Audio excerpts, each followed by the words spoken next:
प्रभु परमेश्वर की स्तुति हो। थोड़ी देर के हमारे मनन के लिए आइए पढ़ेंगे मत्ती रसूल समाचार 7वां अध्याय उसका 6 पद। Matthew's gospel chapter 7 verse 6। पवित्र वस्तु कुत्तों को ना दो और अपने मोती सुअरों के आगे मत फेंको, कहीं ऐसा ना हो कि वे उनको पैरों तले रौंदे और पलटकर तुमको फाड़ डाले।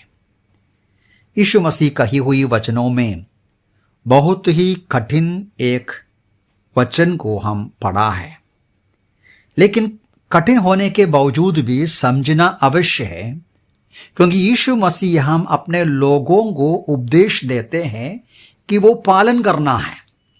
तो इसलिए आइए हम इस वचन, यद्यपि वो कठिन समझने में मुश्किल है तो भी समझने का प्रयास करेंगे। यीशु मसीह कहते हैं कि पवित्र वस्तु कुत्तों को ना दो और अपने मोती सुअरों के आगे मत फेंको। दो चीजों को हमें यहां समझना है। यह पवित्र वस्तु और अपने मोती मतलब क्या है?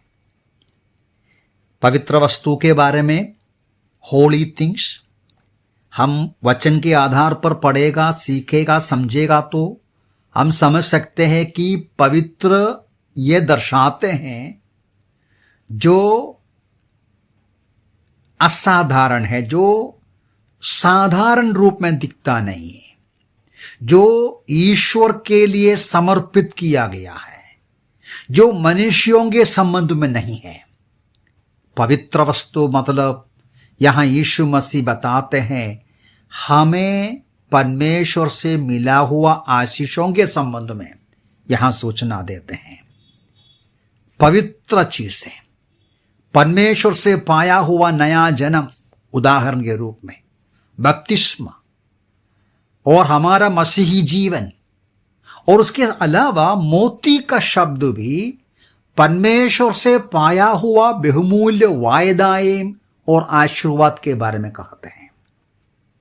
तो आपके पास जो बहुमूल्य चीजें हैं, पवित्र चीजें हैं, स्वर्गीय आशीषें हैं, ये किसके पास नहीं फेंकना? कुत्तों और सुअरों के सामने। एक कुत्ता और सुअर कौन है?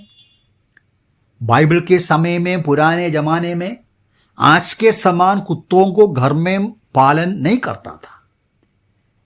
जैसा आज भी हम देखते हैं गांव शहर में, रोड में वे इकट्ठा घूमते हैं, आवाज करते हैं, चिल्लाते हैं, खाते हैं और शहर की गंदगी को खाते हैं। वो गंदगी पसंद करते हैं। यहूदियों के समय में कुत्ता और सुअर दोनों अशुद्ध जानवरों से जानवर कहा गया है। सुअर के संबंध में लिखा है तुम्हें खाना नहीं, सुअर को यहूदी लोगों के संबंध में, और उसको बलिदान के रूप में अर्पण भी नहीं करना है, उतना अशुद्ध माना गया था। तो कुत्तों और सुअरों दोनों अशुद्धता को दर्शाते हैं, अशुद्ध लोगों को दर्शाते हैं। नया नियम में जब हम पढ़ते समय अलग अलग वचनों में इस बात को पढ़ सकते हैं, वो सारा वचनों को नहीं लेता। अलग अलग प्रकार के लोगों को कुत्तों से तुलन किया गया है। आप खुद अध्ययन करना अच्छा रहेगा। लेकिन मैं फिलिपियों की पत्री का वचन पढ़ूंगा। फिलिपियों की पत्री 3:2 में कुत्तों, कुकर्मियों और झूठे कथनों से सावधान रहो। यहां यहूदी लोगों के बीच में से उठा हुआ गलत शिक्षा सिखाने वालों को कुत्तों से तुलन किया गया है। जब पत्रस अपनी पत्री में लिखते समय ऐसा कहते हैं, उन पर यह कहावत ठीक बैठती है, कुत्ता अपने वमन के पास लौटता है, नहलाई हुई सुवर्णी कीचड़ में लौटने के लिए लौट जाती हैं। पत्रस किसके संबंध में कहते हैं? यहां भी झूठे शिक्षकों के बारे में कहते हैं। झूठे शिक्षकों के बारे में, वे जो परमेश्वर की बातों को पहचाना, समझा, सुसमाचार को सुना, समझा, लेकिन जैसा कुत्ता अपने वमन के पास वापस जाते हैं, अपना उल्टी की हुई चीज को वापस लेते हैं, वैसा वे वापस लेते हैं। सुअर अपने कीचड़ में फिर से लौटते हैं क्योंकि कीचड़ पसंद करते हैं।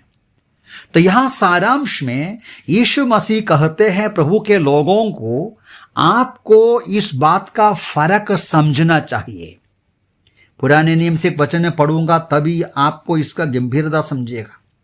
यहूदियों को परमेश्वर दिया हुआ नियम में लिखा है, व्यवस्था विवरण 10 का 10वां पद में, जिससे कि तुम पवित्र और अपवित्र में तथा शुद्ध और अशुद्ध में अंदर कर सको।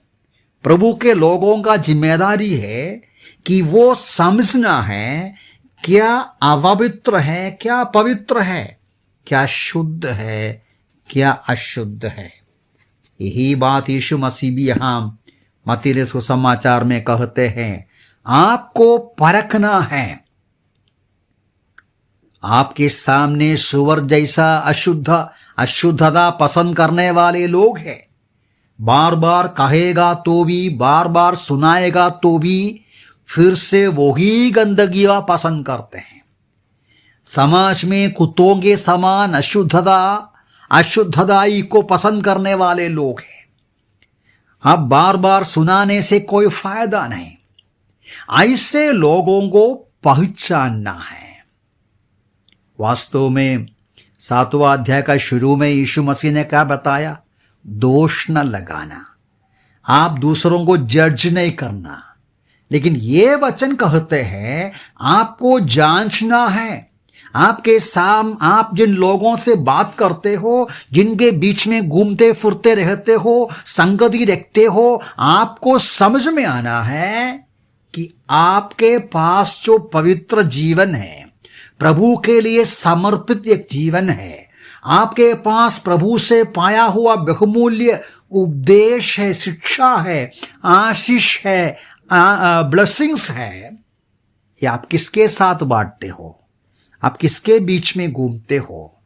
पवित्रताई और अपवित्रताई का अंदर को परखना है, अशुद्धता और शुद्धता का अंदर को परखना है, अलगापन को संभालना, अलगापन को मेंटेन करना, अलगाव की जिंदगी को बिताना प्रभु के लोगों के लिए आवश्यक है। यदि नहीं तो यहां प्रभु ही कहते हैं, यदि आप ऐसा नहीं करेगा तो वे उनको पैरों तले रौंदे, पलटकर तुमको ही फाड़ डाले, तुम्हें नुकसान करेगा।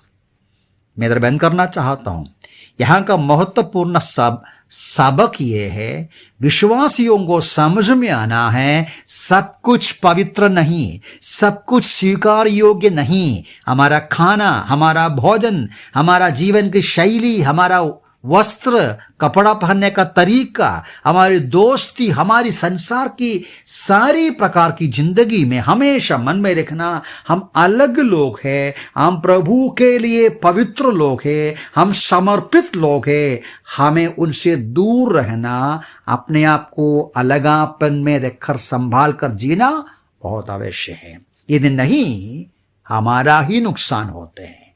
प्रभु हमें सहायता करे, हम उन अशुद्धता में जीने वाले कुत्तों के समान ना हो, सुअरों के समान ना हो, पवित्रता को पसंद करने वाले, शुद्धता में रहने वाले मेमने के समान हमारी जिंदगी बिताएं।